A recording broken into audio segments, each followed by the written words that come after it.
오늘 시편 23편은 우리가 너무나도 잘 알고 있는 시입니다. 거의 외우다시피 하는 시이기 때문에 여러분들 마음속에는 이미 1절부터 6절까지가 머릿속에 그려지고 있을 줄 압니다. 너무 유명한 시이기 때문에 제가 따로 설교를 하지 않아도 여러분들은 오랫동안 묵상을 해 오셨으리라 생각을 하는데, 요즘 들어 계속 하나님께서 입가에 주시는 말씀이 있어서 이 말씀을 토대로 여러분과 함께 말씀을 나누도록 합니다. 우선 1절을 한번 보세요. 여호와는 나의 목자시니 내게 부족함이 없으리로다. 여기 보면 부족함이라는 단어가 나오죠. 부족함. 어쩌면 이 단어는 우리의 모든 삶을 함축적으로 표현해 주고 있는 말이라고 볼 수가 있습니다. 인생은 부족함의 연속이죠. 이 세상의 자원의 결핍 때문에 그렇기도 하고 우리의 한계 상황들이 늘 부족으로 몰아갈 때가 있습니다. 우리는 매 순간 삶 속에서 부족함을 느끼고 살아가고 있는 것입니다. 우리 삶에 생겨나는 부족함을 신앙의 눈으로 바라보지 못하면 늘 우리는 이런 부족함 속에서 원망과 불평으로 우리의 삶을 가득 채우게 되기 마련입니다. 오늘날 사람들이 살아가는 모습을 가만히 보세요. 사람들이 분주하게 살아가는 이유가 뭡니까? 자신의 부족함을 채우기 위해서 그렇습니다. 사람들이 왜 스트레스를 받아요? 자신의 부족함을 채우지 못했을 때 스트레스를 받는 것입니다. 부족함을 채우기 위해 안달을 하다 보니까 밤낮으로 고달픈 인생을 모두가 살아가고 있는 것입니다. 그에 반해서 오늘 이 시인을 한번 보세요. 너무 마음의 평안이 넘쳐 흐르질 않습니까? 여호와는 나의 목자시니 내게 부족함이 없으리로다. 어떤 힘이 들어가 있지를 않습니다. 어떤 스트레스라는 것을 전혀 느낄 수가 없어요. 평안 그 자체입니다. 오늘날 현대인들은 이 시편 23편의 평안이 필요합니다. 지금 모두가 다 부족함 없이 살아가려고 하다 보니까 지금 모든 근육에 힘이 들어가 있는 거예요. 제한된 환경 속에서 매일같이 서로 경쟁을 해야 하고, 직장에서도 너나 할 것 없이 다 승진하려고 하고 있고, 자리는 한정되어 있는데 그것을 자기가 얻으려고 하다 보니까 너무 경직되어 있는 것입니다. 승진되는 것은 좋은 일이죠. 근데 너무 경직되어 있다 보니까 힘이 들어가게 되고 그것이 삶을 너무 피곤하게 만들고 있다는 것입니다. 자녀를 키우는 부모의 얼굴에도 지금 힘이 너무 들어가 있습니다. 아이들이 초등학교를 지나서 중학교만 들어가면 이제 부모들이 경직되기 시작하는 거예요. 서서히 긴장합니다. 그리고는 고등학교에 들어가는 순간부터는 아침부터 밤에 잠자는 순간까지 온통 긴장감으로 똘똘 뭉쳐져 있어요. 아이들도 뭐예요? 학교에서 얼마나 스트레스를 받습니까? 공부를 하는데 너무 긴장감 속에 하루 종일 보내다가 집에 들어와도 뭐예요? 자기를 맞이하는 부모도 긴장하는 겁니다. 오늘 열심히 했느냐? 허튼 시간 보내지 않았느냐? 긴장의 말마디를 던지니까 뭐예요? 아이들이 학교에도 그렇고 가정에서도 쉴 공간이 없는 거예요. 제가 어떤 가정에 자기 남편에 대해서 하는 얘기를 들었는데, 평소에 40점, 50점 받던 아이가 어느 날 갑자기 90점을 받았답니다. 그러면 어때요? 야, 우리 아들 정말 대단하다. 가문의 영광이다. 막 이렇게 칭찬을 해줘야 되지 않습니까? 근데 정작 하는 말이 칭찬이 아닌 거예요. 그래, 이제 다 왔다. 조금만 더 하면 100점이 된다. 이런 말을 한 거예요. 그러다가 진짜 열심히 해서 100점을 얻게 되면 어떤 말이 나오겠습니까? 방심하지 마. 이제부터가 중요해. 아빠는 방심하는 거 정말 싫어해. 여러분, 요즘 가정들마다 지금 마음들이 너무 경직되어 있는 거예요. 너무 힘이 들어가 있습니다. 엘리자베스 퀴빌러 로스가 쓴 인생 수업이라는 책에 보면 이런 얘기가 나옵니다. 어떤 여인이 길거리에서 교통사고를 당한 얘기예요. 운전을 하다가 신호에 걸려서 신호를 대기하고 있는데 뒤에서 아주 큰 트럭이 영문도 모른 채 자기에게 돌진해 오는 겁니다. 브레이크를 밟아서 속도를 줄여야 하는데 어떤 이유에서든지 속도를 멈추지 않고 자기에게 달려오는 거예요. 즉각적으로 충돌을 감지했지만 이 여인이 위험 앞에서 할 수 있는 일이라고는 아무것도 없었죠. 그 순간 이 여인이 취했던 행동은 브레이크에서 발을 떼는 것이었습니다. 대부분의 사람들은 위협 속에서 너무 긴장한 나머지 브레이크를 억세게 밟는 경우가 많은데 그 여인은 발을 떼고 힘을 뺀 채로 그 차의 충돌을 기다렸던 것입니다. 어떻게 되었을까요? 예상대로 달려오던 차는 그녀의 차를 박았고 그녀는 순간 의식을 잃었습니다. 근데 한참이 지나서야 눈을 떴을 때 그녀는 죽지 않았을 뿐만 아니라 하나도 다친 것이 없다라는 거예요. 그냥 충돌을 그냥 받아서 앞으로 튕겨져 나가는 것, 그대로 받아들인 거죠. 브레이크에서 힘을 뺐기 때문에 살아난 것입니다. 우리는 뭐든지 힘을 주려고 하지만 때로는 힘을 빼는 것이 우리 삶을 더 의미 있게 만든다는 것을 우리가 깨달을 필요가 있습니다. 스티브 도냐 휴가 쓴 사막을 건너는 6가지 방법이라는 책이 있습니다. 그 책에서 도나 휴는 자신의 경험담을 소개하고 있는데 어느 날 사막에서 자동차를 타고 가다가 푸슈푸슈라고 하는 무시무시한 모래사막 한가운데 그 모래사장에 자동차가 빠지는 사고를 당하는 거예요. 제때에 빠져나오지 않으면 계속 사막의 모래들이 덮쳐옵니다. 여러분 같으면 사막의 모래 늪에 빠지게 되었을 때 어떻게 하시겠습니까? 대부분의 사람들은 그것을 빠져나오려고 자동차 엑셀을 세게 밟습니다. 그러나 그럴수록 차는 더 깊이 모래 속으로 빠져들어가게 되는 거죠. 주변에 물이라도 있으면 모래에 물을 부어서 좀 땅을 좀 딱딱하게 만들게 되면 바퀴가 빠져나올 가능성도 있겠지만 사막 한가운데에서는 물을 찾기가 쉽지가 않습니다. 이런 상황에 놓여졌을 때 여러분들은 어떻게 하시겠습니까? 그 책에서 도나휴는 가장 간단하면서도 효과적인 방법을 소개하는데 그것은 바로 타이어의 공기를 빼는 것입니다. 타이어에서 바람을 빼는 순간 바닥과의 마찰력이 생겨나게 되면서 자동차가 힘을 받게 되면 그 위기를 모면할 수 있다는 것입니다. 일반적으로 생각하면 그 타이어에도 공기를 더 넣어서 타이어를 팽팽하게 만들어야 할 것 같지만 오히려 타이어에 공기를 더 넣으면 모래 안으로 더 깊이 빠지게 만든다는 것입니다. 여러분 지금 우리 안에 에어를 좀 뺄 필요가 있습니다. 우리가 가지고 있는 생각, 우리가 가지고 있는 감정, 우리의 마음들, 심지어 우리 안에 있는 욕심들, 이런 모든 것들을 내려놓을 필요가 있습니다. 요즘 수영하시는 분들이 많으신데 수영을 하면서 제일 중요한 것은 몸에 힘을 빼고 몸을 물에다가 맡기는 것입니다. 앞으로 나아갈 때도 다리에 힘을 빼는 것이 중요하죠. 다리에 힘을 주게 되면 금방 쥐가 나기가 쉽습니다. 힘을 빼고 물에 자신을 온전히 맡기는 사람만이 아주 부드럽게 헤엄을 칠 수가 있습니다. 마찬가지로 우리가 우리 인생의 강을 건널 때 하나님께서 우리에게 힘을 주시는 것이 아니라 어떨 때는 오히려 힘을 빼게 하실 때가 있습니다. 우리가 그렇게 기도를 하면서 힘을 달라고, 능력을 달라고 하나님께 기도를 하지만 하나님이 들어주시지 않는 이유가 바로 여기에 있는 거예요. 요즘 하도 경쟁사회가 되다 보니까 너나 할 것 없이 높아지려고 그러고 또 1등 하기만을 바라보며 살아가고 있는데 여러분 1등 한다고 해서 반드시 인류 인생을 살아가는 것은 아닙니다. 1등 인생과 인류 인생은 서로 다른 개념입니다. 세상에서 1등은 한 사람뿐이에요. 등수로 매기게 되면 한 사람만 우뚝 서게 되는 거죠. 그렇죠? 그러나 인류 인생은 등수와 상관없이 여러 명이 나올 수가 있습니다. 등수는 2등이지만 또 등수는 3등이지만 인류 인생으로 살아갈 수가 있습니다. 3등 자체는 부끄러운 것이 아니에요. 그런데 3등이 아니라 3류 인생을 살아가는 것이 부끄러운 것입니다.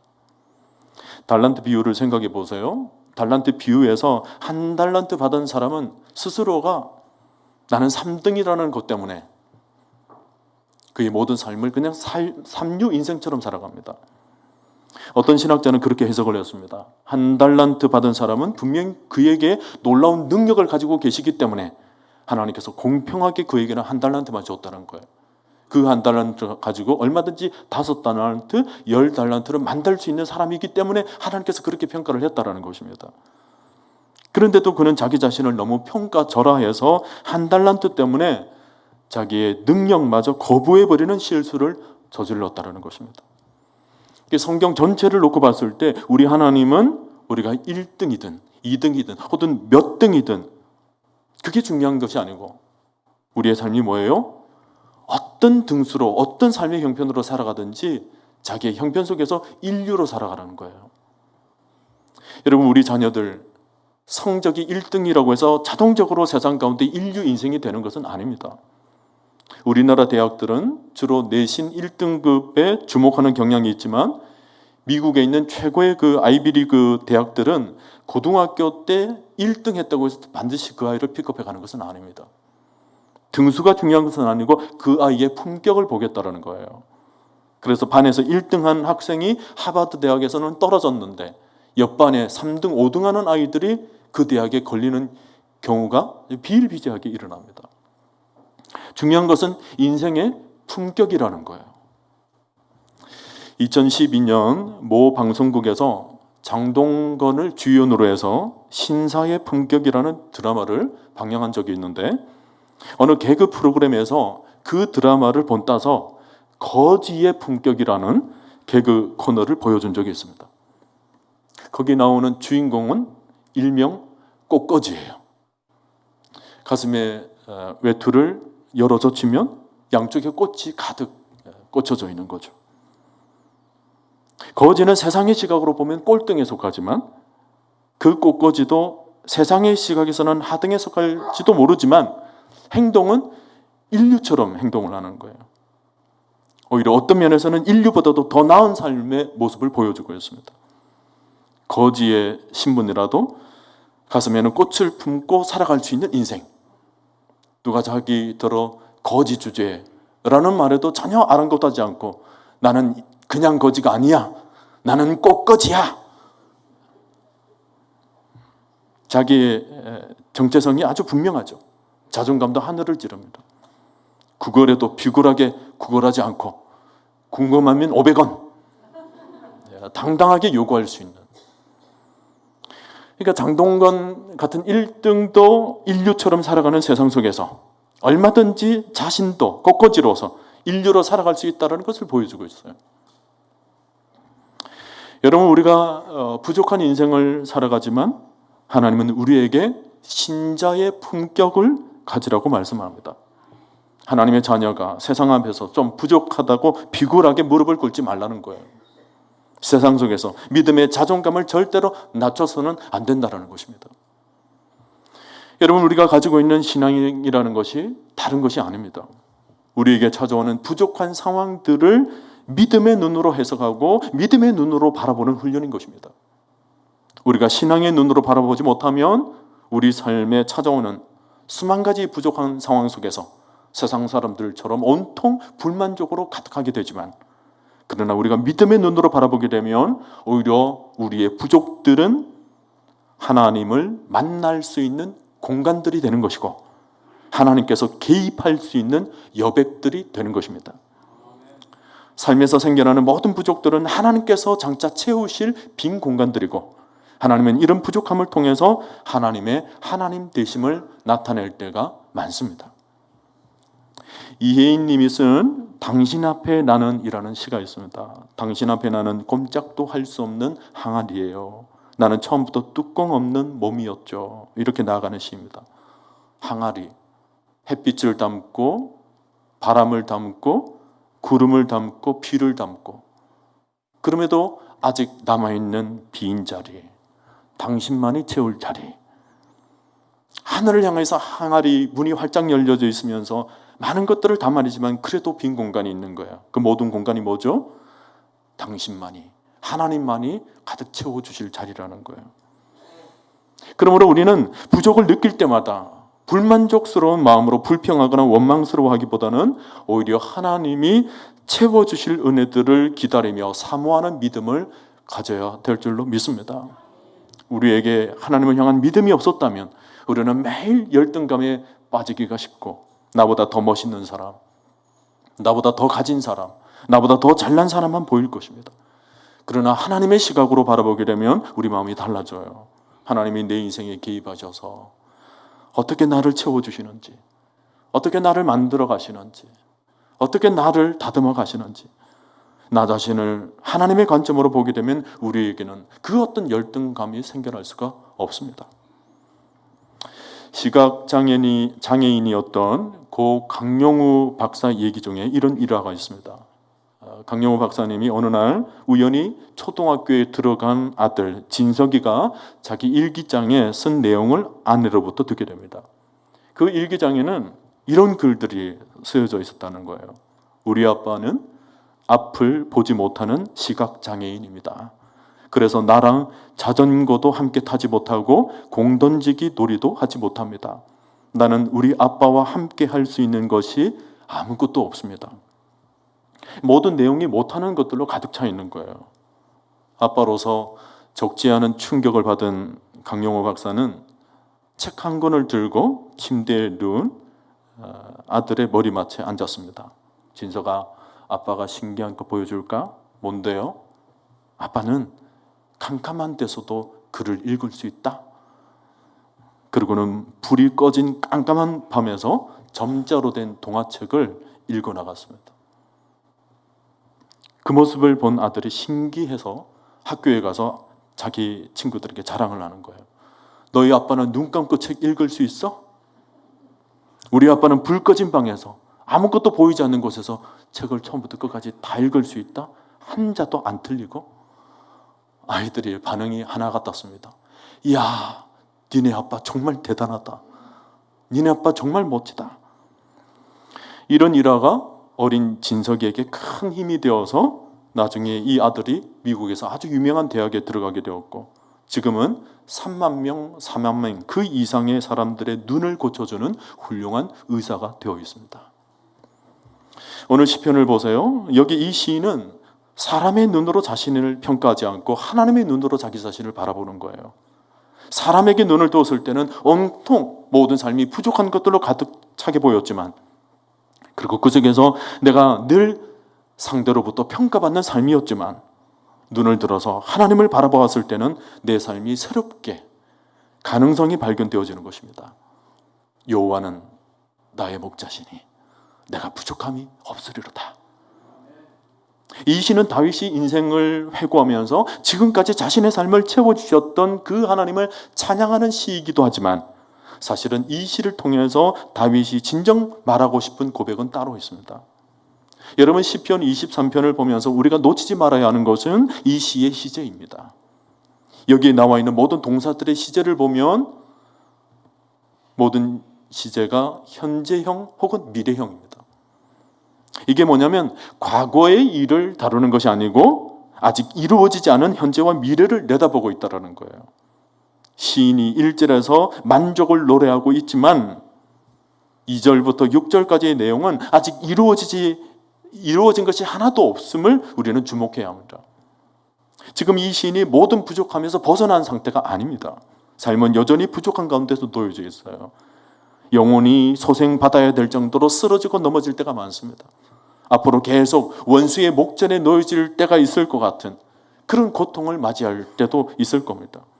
그런데 그럼에도 불구하고 내게 부족함이 없는 이유는 여호와가 나의 목자가 되어주시기 때문에, 하나님께서 나의 목자가 되어주셔서 나를 이끌어주고 계시기 때문에 나는 더 바랄 것이 없다는 것입니다. 아직 아무것도 된 것이 없고 시작되지 않은 상황에서 미리 믿음으로 고백하고 있는 거죠. 여러분, 이 고백이 부럽지 않습니까? 이런 관점에서 보면 우리 성도가 가지는 만족이라는 것은 원하는 결과를 얻은 상태에 대한 반응이 아니라는 거죠. 성도의 만족은 일의 시작 앞에서 미리 하나님께 드리는 신앙의 고백이라는 것입니다. 일의 결과를 보고 만족하는 것은 세상 사람들도 다 할 수 있는 일이에요. 우리 신자는 결과를 보고 만족하는 것이 아니라 첫 출발부터 믿음으로 만족을 가지고 시작하는 것입니다. 왜요? 여호와가 나의 목자가 되어주시기 때문에. 그분이 나의 목자가 되시면 결과도 분명할 것이라는 이 믿음이 오늘 우리에게 있는 것입니다. 여호와는 나의 목자시니 이 표현 속에는 우리 신앙의 핵심이 담겨져 있습니다. 하나님과의 지극히 개인적이고 친밀한 관계가 이 속에 아주 핵심적인 진리로 표현되고 있는 거죠. 나의 목자, 나의 목자라는 것.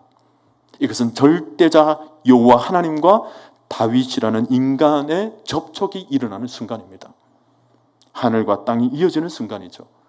무능력한 내 자신의 삶이 하늘의 권능으로 이어지는 순간입니다. 여호와는 나의 목자시니 라고 하는 이 대목 한 부분만 들으면, 그리고 우리의 삶에서도 동일하게 여호와가 나의 목자라는 고백이 일어날 수 있는 이 접촉이 생겨나게 된다면 그 다음부터는 고민할 것도 없고 염려할 것도 없고 애쓸 것도 없습니다. 모든 것이 다 하나님 편으로 넘어가는 것입니다. 여러분, 신앙이라는 것이 무엇일까요? 여호와는 나의 목자시니 라고 하는 이 고백이 터져 나오는 순간부터 우리 신앙이 진정으로 출발하는 것입니다. 우리 안에서 이런 접속 사건이 일어나야 되는 거예요. 천상의 초월적 하나님과 내가, 부족했던 내가 1대1로 연결되게 되면 나의 주, 나의 하나님, 나의 목자, 이 접촉이 일어나는 순간 여기서 하나님의 도우심, 하나님의 은혜가 시작되는 것입니다. 여러분, 나의 목자와 우리의 목자라는 것은 다른 거예요.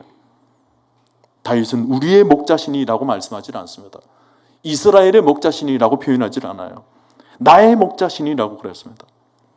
우리의 목자에서 나의 목자로 연결되지 못하면 우리의 신앙은 허공을 치고 마는 것입니다.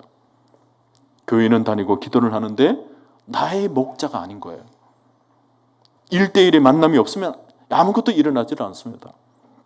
하나님과 개인적인 관계가 일어나야 되는 거예요. 나의 목자라고는 이 고백이 없으면 뭔가 계속 겉도는 느낌만 가득 차게 될 겁니다. 교회를 다녀도 왠지 모르게 가슴속에 좀 답답함이 있고 계속 입가에 맴드는 것이 뭐예요? 우리의 목자, 우리의 목자. 이론적이고 개념적인 하나님으로만 알고 있는 것입니다. 입술로는 하나님을 얘기하지만 자신의 삶과는 전혀 관계가 없는 그런 하나님. 우리가 소그룹을 하고 순모임을 하는 이유가 뭐예요? 우리의 하나님을 나의 하나님으로 바꾸는 작업인 것입니다. 우리가 대중에서 함께 예배를 드릴 때는 우리의 하나님이 자주 고백되어지는 거예요. 그러나 소그룹 속에서는 뭡니까? 내 삶에 개입하셨던 하나님, 나에게 은혜를 베풀어 주신 하나님, 그리고 그 은혜 앞에서 내가 낮아지고 내가 깨어졌던 그 순간들을 입술로 고백하는 것입니다. 말씀에서 다뤘던 이 얘기들이 내 얘기로 바뀌는 작업들이 소그룹 속에서 일어나는 거예요. 오늘 시편 23편도 다윗의 시만이 아니라 나의 시가 되어야 합니다. 우리는 날마다 말씀 속에서 절대지존의 하나님만이 아니라 내 운명에 깊이 들어오신 하나님, 멀리 계신 초월적 하나님이 아니라 내 삶에 깊숙이 개입하셔서 나의 신음소리를 들어주시고 나의 모든 부족을 알아주시고 나에게 채워주시는 그 하나님과의 깊은 만남이 우리의 삶 속에서 일어나야 하는 것입니다. 어떤 분은 기도를 하는데 뭔가 자꾸 막연한 느낌이 드는 거예요. 겉으로 보기에는 청산 유수와 같고 아주 미사여구가 들어가 있는 그런 기도를 함에도 불구하고 이상하게 마음이 답답합니다. 근데 어떤 분은 그렇게 많은 말을 하지는 않아요. 남들이 보기에 그렇게 유창한 기도는 아닙니다. 그냥 하나님, 나의 하나님, 나의 아버지. 그 속에 깊은 하나님의 임재가 느껴지는 거예요. 오늘 여호와는 나의 목자시니라는 이 고백은 교리의 문제가 아니라 심장이 아주 살아있는 아주 뜨거운 고백인 것입니다. 저는 이런 고백이 오늘 여러분들 가슴에 살아있게 되기를 바랍니다. 오늘 시편 23편이 주는 놀라운 은혜는 바로 회복에 대한 기대입니다. 2절에 나와 있죠. 그가 나를 푸른 풀밭에 누이시며 쉴 만한 물가로 인도하시는도다. 이것은 지금의 부족함으로 끝나지 않는다는 것입니다. 푸른 풀밭과 쉴 만한 물가가 기다리고 있다는 거예요. 하나님이 우리를 최고의 아름다운 날들을 보여주고 그 길로 인도해 주신다는 것입니다. 푸른 풀밭은 먹을 양식입니다. 이것은 외적인 충만입니다. 쉴 만한 물가는 영혼의 문제예요. 내 영혼의 안식과 만족입니다. 내적인 충만입니다. 오늘 여러분 부족한 삶으로 끝나는 것이 아니라 풍부한 날이 여러분들에게 다가오고 있음을 믿으시기를 바랍니다. 우리의 오늘의 부족이 끝이 아닙니다. 하나님께서 채워주시는 풍부가 있습니다. 저는 산을 좋아합니다. 지금까지 여러 산을 올랐지만 그래도 제일 제 마음속에 남겨져 있는 산은 지리산인 것 같습니다. 노고단이나 뱀사골로 등반을 시작해서 능선을 따라서 천왕봉, 장터목 산장을 향해 가다 보면 세석평전이라는 곳에 이르게 됩니다. 세석평전은 우리나라의 철쭉꽃으로 아주 유명한 곳입니다.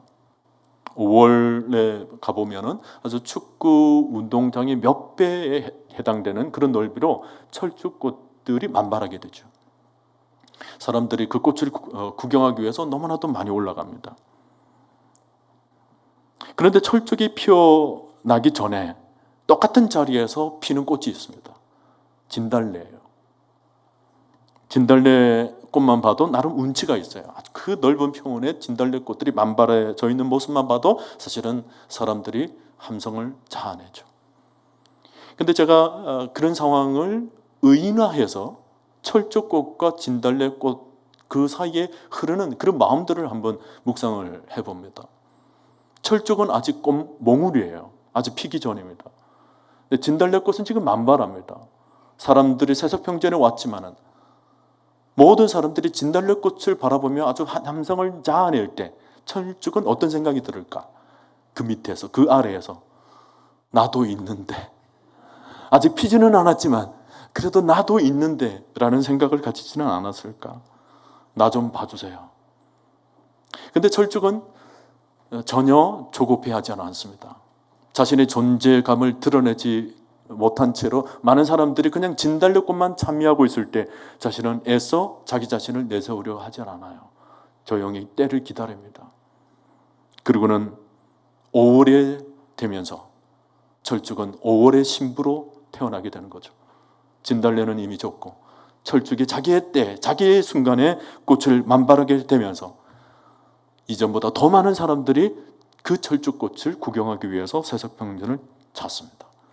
많은 사람들이 아주 높은 찬사를 보내고 있는 거죠. 기다렸다가 피어나는 그 꽃으로 인하여서 세석평전은 진달래꽃으로 유명한 것이 아니라 철쭉으로 유명한 곳입니다. 여러분, 지금의 부족은 부족으로 끝나질 않습니다.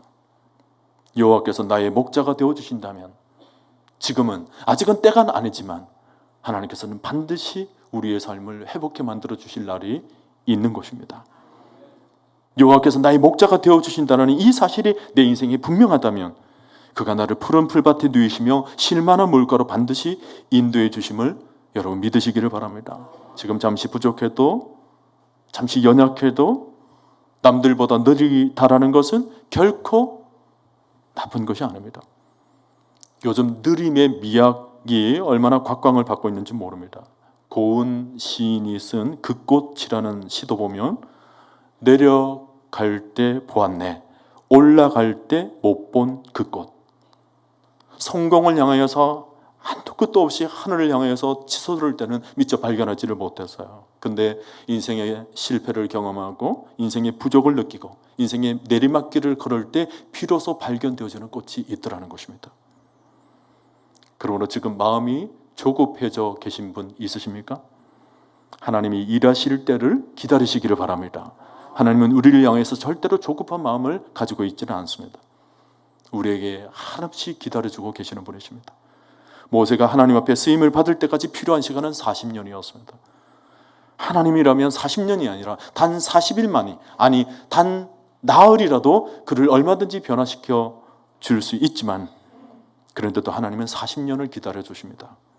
그러면서 분명한 것은 뭐예요? 하나님이 그 40년 동안 모세 안에서 단 하루도 쉬지 않으셨다는 것입니다. 하나님은 급하지 않으시지만 동시에 누구보다도 부지런히 우리의 삶에 개입하여 일하고 계십니다. 심지어 졸지도 주무시지도 않으시고 우리의 삶에 보조를 맞추시면서 우리를 푸른 풀밭 쉴만한 물가로 회복과 풍부의 길로 이끌어 가심을 믿으시기를 바랍니다. 여호와는 나의 목자시니 내게 부족함이 없으리로다. 오늘 시편은 6절까지 이어지고 있지만 사실은 이 한 구절로 나머지 5구절이 온갖 모든 다양한 경험들이 모두 연결되어 있음을 보여주고 있습니다. 여호와가 나의 목자시라는 것, 이 절대 만족이 있으면 우리를 푸른 초장 쉴만한 물가로 데려가실 뿐만 아니라 때로는 부담스러운 의의 길로 우리의 삶이 세워진다 할지라도 그 속에서도 전혀 두려움 없이, 혹은 듣기만 해도 소름 끼치는 사망의 음침한 골짜기에 다니게 될지라도 인생의 결과는 결국 이 시편 23편이라는 이 아름다운 시로 끝나게 될 것이라는 것입니다. 미국의 알리바마 주에서 오랫동안 목회를 하신 어느 목사님의 간증입니다. 청소년 집회 강사로 아주 유명하신 분이라서 이곳저곳에서 아주 집회로 바쁘시게 사역을 하셨던 분이신데, 어느 여름에 경기도에 있는 어느 중고등부 연합수련회 강사로 초청을 받고 흔쾌히 승낙을 했습니다. 그리고는 이제 예정된 집회가 한 일주일 정도 다가오면서 전화 한 통화를 받는데 집회를 책임지고 있는 학생의 회장으로부터 걸려온 전화였습니다. 목사님, 다음 주 집회 때 전해주실 말씀 본문과 제목을 알려주세요. 그래, 본문은 시편 23편 전체, 제목은 여호와는 나의 목자시니. 오늘 설교 제목과 같죠? 학생 신분에서 문장이 채 끝나지도 않은 제목이 어색했던지라 이 학생이 다시 질문을 한 거예요. 제목이 이게 다예요? 뭐가 더 필요해? 알겠습니다. 다음 주에 뵐게요. 그렇게 전화를 끊고는 다음 주에 집회장에 도착해서 순서지를 받으신 이 목사님이 아주 박장대소를 했습니다. 그 순서지 설교 제목에 이렇게 적혀져 있었던 거예요. 여호와는 나의 목자시니 뭐가 더 필요해?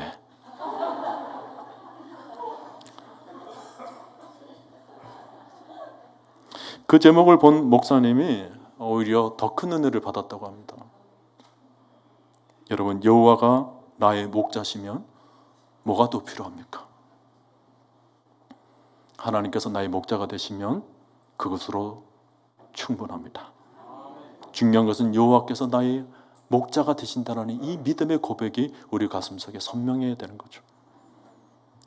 그러므로 오늘 우리가 확인해야 되는 것은 지금 내가 부족한 것을 내가 어떻게 채울까가 아닙니다.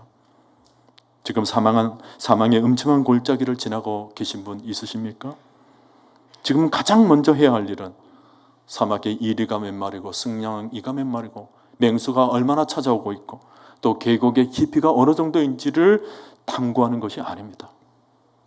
여호와 하나님이 나를 지켜주시는 목자라는 누구도 끊을 수 없는 이 관계를 우리가 다시 기억하는 것입니다.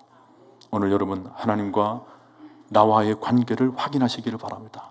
여호와가 나의 인생의 목자가 되신다는 이 사실 한 가지를 강력하게 붙잡고 우리의 사건과 일상들 속에서도 언제든지 채워주실 하나님, 그 위대한 손을 붙잡고 바라보면서 믿음 안에서 여호와를 나의 목자로 삼는 신앙에서 조금 더 흔들림이 없는 인생을 살아가시는 여러분 모두가 될 수 있기를 주님의 이름으로 간절히 축원드립니다.